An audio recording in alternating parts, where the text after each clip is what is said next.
Hey, it's Howard Neller. Welcome to another episode of The Listening Chair. We're glad to have you. Today, we're going to take a look at a review of the Adona GXT Black Widow component rack. It's a 4-tier rack. It's a high-performance rack. We'll check that out. We're going to review it. Today, we're going to do part one. We're going to do setup, and we'll explain a little bit about the technologies behind the rack.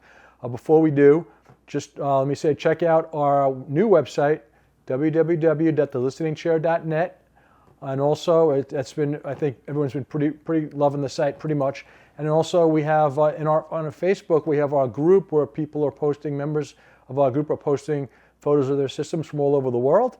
And we have our Facebook page where we have news. Also on the website, we have news, audiophile, and home theater news from all over the world. So check that out. Without any further ado, let's roll the tape.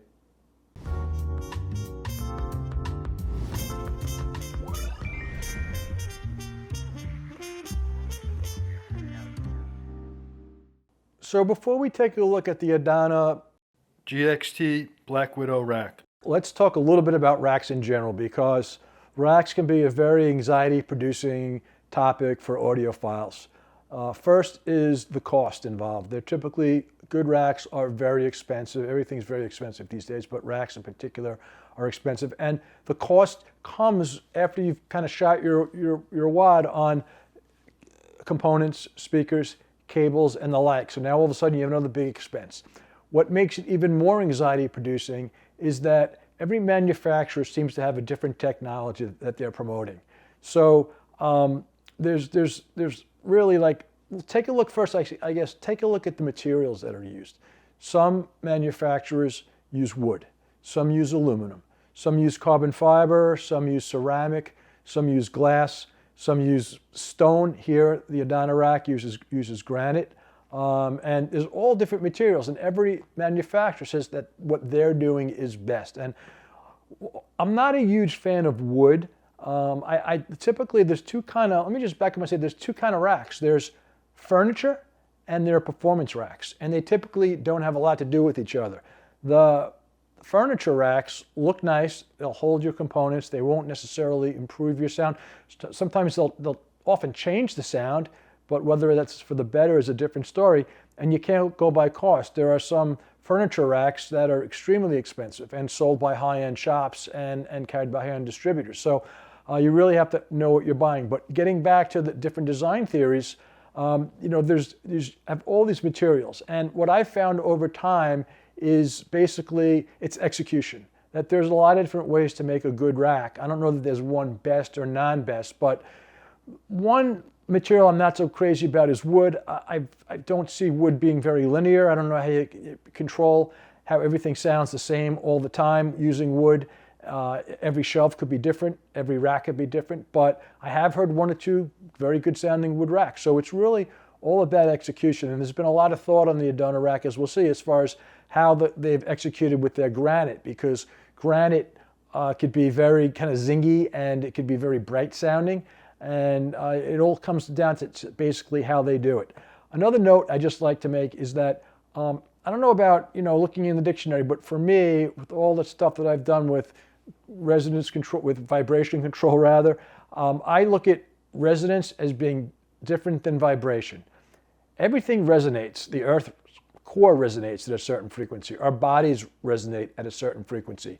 Audio equipments, right? They resonate at a certain frequency. I don't really think you have too much control over those that type of phenomenon. But what we're looking to do is we're looking to manage vibrations, and that's something that we do have control over. And vibrations are essentially mechanical energy that's being transmitted. And you don't want to get rid of all vibrations, because in my experience, what you have then is a very quiet sounding rack that sounds also very dead sounding. So that's not good. So it's basically a mix, a balance. It's how, trial and error. You want to manage the vibrations. Some manufacturers shunt the vibrations to ground. Some turn them into heat. There's all different approaches. You just got to basically take it a step at a time. Don't let it overwhelm you. Find a manufacturer you trust and listen to it, and then you'll get good results. But that's basically the bottom, some of the thoughts that I've having on racks in general. I've reviewed some of them in the past, but let's now take a look at the Adona rack. What we're going to do in this video is in this part one video, we're going to basically set up the rack and talk about a little bit of its technologies. And then in the second part of the review, in part 2, we're going to review the rack and really check out its performance claims. So stay tuned.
Okay, so now that we have everything all set up, let's take a look at what we have here. As indicated, we have basically a 4-shelf rack. We have a top rack, a top shelf of 21 by 27 inches, which is large, and that's perfect for a large component or a turntable, something like that.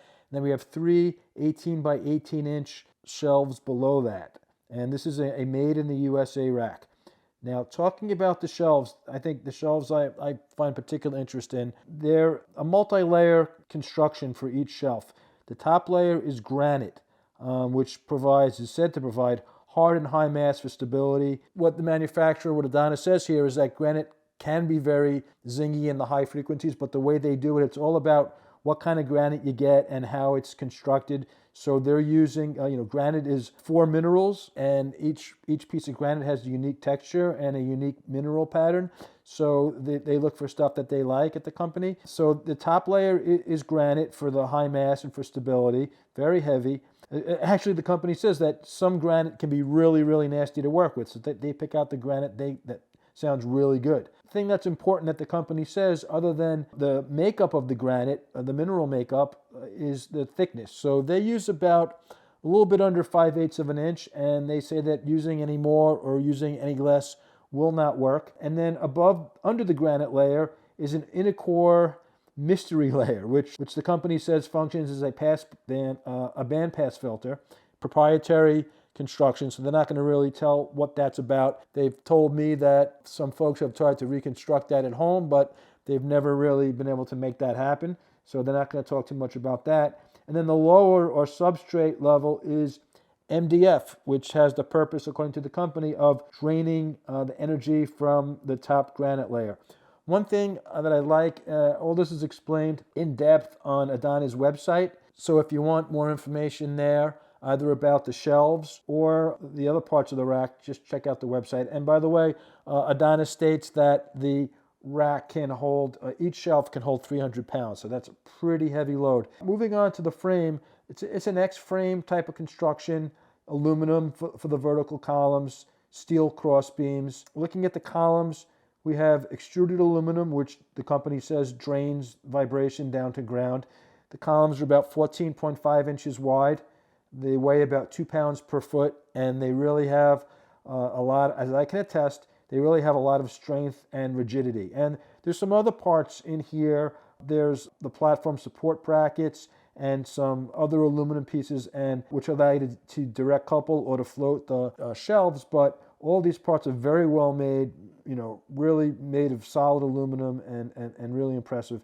Then there's footers. Brass cones come with these. Again, really very heavy, very large cones, but also there are optional spikes and disc gliders. I think they put both into my package. So for mine, we have the glides under there so that this thing can be moved, but there's also use of the spikes once you know exactly where you're going to put it. That's about it. The shipping weight is about 200 pounds, so the actual weight of the rack is only going to be somewhat less than that. And all in all, it's a pretty impressive product.